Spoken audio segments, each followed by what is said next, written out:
तर तर विद्यार्थी मित्रांनो, आपण संख्याज्ञान या विषयातील मागच्या व्हिडिओमध्ये आपण नैसर्गिक संख्या याविषयी माहिती घेतली. आज आपण पूर्ण संख्या बघणार आहोत.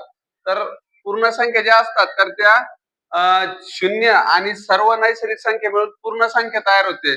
तर बघा, तर आपण या ठिकाणी बघू. बघा, नैसर्गिक संख्या आणि पूर्ण संख्या यांच्यामध्ये सर्व संख्या सारख्या आहे, फक्त शून्याचा फरक आहे.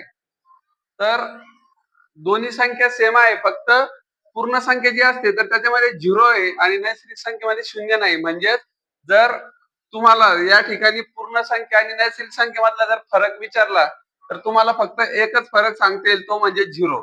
नाहीतर पूर्ण संख्या आणि नैसर्गिक संख्या यामध्ये कुठलाही फरक नाही. तर बघा, या ठिकाणी जसं आपल्याला नैसर्गिक संख्येमध्ये आपल्याला एक प्रश्न होता की सर्वात लहान नैसर्गिक संख्या कोणती, तर त्यावेळेस आपण 1 सांगितला होता, 1 सांगितला होता. तर यामध्ये सुद्धा तसाच एक प्रश्न आहे की सर्वात लहान पूर्ण संख्या कोणती. तर सर्वात लहान पूर्ण संख्या या ठिकाणी 0 आहे. एवढाच फरक यामध्ये आहे. दुसरा जो प्रश्न आहे की सर्वात मोठी पूर्ण संख्या कोणती. तर मित्रांनो, जसं सर्वात मोठी नैसर्गिक संख्या सांगता येत नाही, त्याच प्रमाणात सर्वात मोठी पूर्ण संख्या सुद्धा आपल्याला सांगता येत नाही. त्यानंतर आपण बघणार आहोत पूर्णांक संख्या. पूर्णांक संख्या याला इंटिजर्स सुद्धा म्हणतात इंग्लिश मध्ये, इंटिजर्स. मग बघा, आता पूर्णांक संख्या आपल्याला दोन पद्धतीत असतात. म्हणजे दोन पद्धत म्हणजे काही धन असतात तर काही ऋण असतात. मग आपण या पूर्णांक संख्या ज्या आहेत तर त्या आपण संख्या रेषेवर दाखवतो. बघा, या ठिकाणी संख्या रेषेवर जो त्याचा सेंटर असतो, ज्याला ओरिजिन म्हणतात, म्हणजे जिथून त्याची सुरुवात होते, तर तो असतो 0. आणि मग आपल्याला राईट साईडला ज्या संख्या असतात त्या असतात धनसंख्या. तर उजव्या साईडला ज्या संख्या असतात त्या असतात धनसंख्या आणि डाव्या साईडला ज्या संख्या असतात त्या असतात ऋण संख्या. तर या ठिकाणी बघा, धनसंख्या आणि ऋण संख्या याच्यामध्ये लक्षात घ्या की धनसंख्या म्हणजे उजवीकडे जाताना ज्या संख्या आहेत तर त्या मोठ्या मोठ्या होत जातात. जसं की 1 पेक्षा 2 मोठा आहे, 2 पेक्षा 3 मोठा आहे, 3 पेक्षा 4 मोठा आहे, 4 पेक्षा 5 मोठा आहे. म्हणजे जसं आपण धन म्हणजे वाढत जाणाऱ्या संख्या आहेत, तर ऋण म्हणजे कमी होत जाणाऱ्या संख्या आहेत. जसं की बघा, या ठिकाणी 0 पेक्षा छोटी जी संख्या आहे ती 1 म्हणजे 1. -1 जी संख्या आहे तर ती 0 पेक्षा छोटी आहे. -1 पेक्षा छोटी -2 आहे, -2 पेक्षा छोटी -3 आहे. म्हणजे ह्या ज्या संख्या आहे ऋण संख्या ह्या डाव्या साईडला छोट्या छोट्या छोट्या छोट्या होत जातात. म्हणून या ठिकाणी जर तुम्हाला असं विचारलं तर सर्वात लहान ऋण संख्या कोणती, तर या ठिकाणी आपल्याला सर्वात लहान ऋण संख्या सांगता येत नाही, कारण त्यांचा सुद्धा शेवट होत नाही. कारण जसं जसं तुम्ही ह्या लिहित जाणार आहात तर ह्या जशा नैसर्गिक संख्या आणि पूर्णांक संख्या आहेत तर त्याचप्रमाणे नैसर्गिक संख्या आहेत तर तशाच ह्या ज्या संख्या आहेत तर यांचा सुद्धा कधी शेवट होत नाही.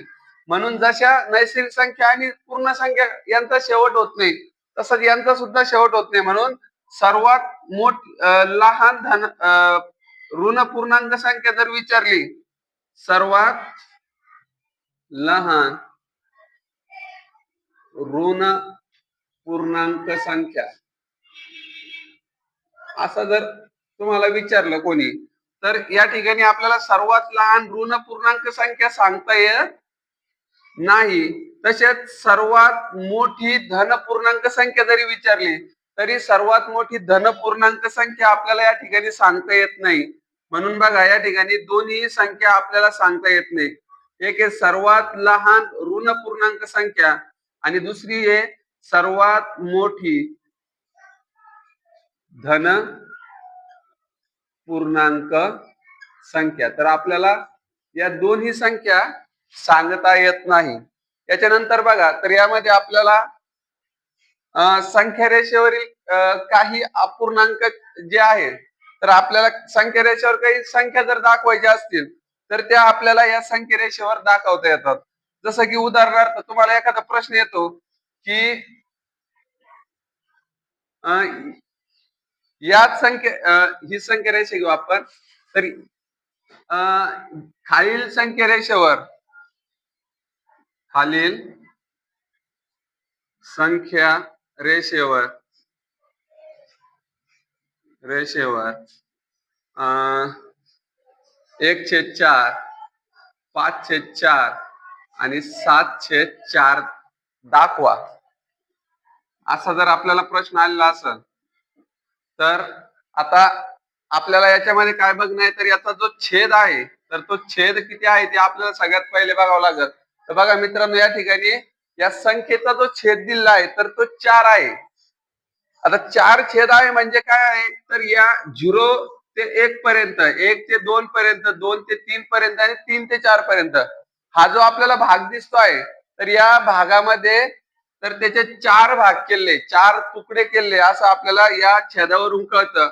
म्हणून बघा, जो छेद असेल तर त्या छेदापेक्षा एक संख्या कमीने आपल्याला काय करायचंय, तर त्याच्यात लाईन जी आहे, रेषा दाखवायची आहे, म्हणजे त्याचे 4 भाग तयार होतात. मग बघा, जर 1, 2, 3 अशा जर 3 लाईन आपण त्याच्यावर दाखवल्या तर या 0 टू 1 म्हणजे 0 ते 1 पर्यंत त्याचे 4 भाग तयार होतात, जसे की 1, 2, 3, 4. तर प्रत्येक ठिकाणी मग आपल्याला त्याच पद्धतीनं या लाईन दाखवणं आहे. म्हणजे आपण त्याच्यात 4 भाग आपण त्या प्रत्येक संख्येमध्ये तयार केले आहे. तर मग बघा, या ठिकाणी आपल्याला 1/4 दाखवायचं आहे. तर मित्रांनो बघा, 0च्या पुढची जी लाईन असते ती आपली पहिली लाईन आहे. म्हणून ही जी लाईन आहे तर हीच पहिली लाईन असल्यामुळं हा जो आहे तर हा या दोन संख्येमधला 1/4 म्हणजे भाग आहे. त्याच्यानंतर बघा, 5/4 दाखवायचा आहे तर आपल्याला या ठिकाणून आपल्याला हे मोजावं लागणार आहे. 0च्या पुढची लाईन 1, 2, 3, 4 आणि 5 ही जी लाईन आहे आपली, तर ही या ठिकाणी आहे 5/4. आता याच्यानंतर जो 7/4 दाखवायचा आहे आपल्याला, तर तो 7/4 सुद्धा असाच पुढे आपल्याला काउंट करत जाणे आहे. मग बघा, या 5च्या नंतर येणारी लाईन जी आहे तर ती 6 आणि 6च्या नंतर येणारी ही जी लाईन आहे ही आहे 7 नंबरची 7/4. त्या ठिकाणी ही लाईन जी आहे तर ही आहे 7/4. तर अशा पद्धतीने आपल्याला या ठिकाणी संख्या रेषेवर या संख्या दाखवता येतात. तर उदाहरणार्थ याच ठिकाणी आपल्याला जर असं सांगितलं की -4/4 ही संख्या दाखवा, तर मायनस संख्या आपल्या आहे 0च्या ह्या बाजूला.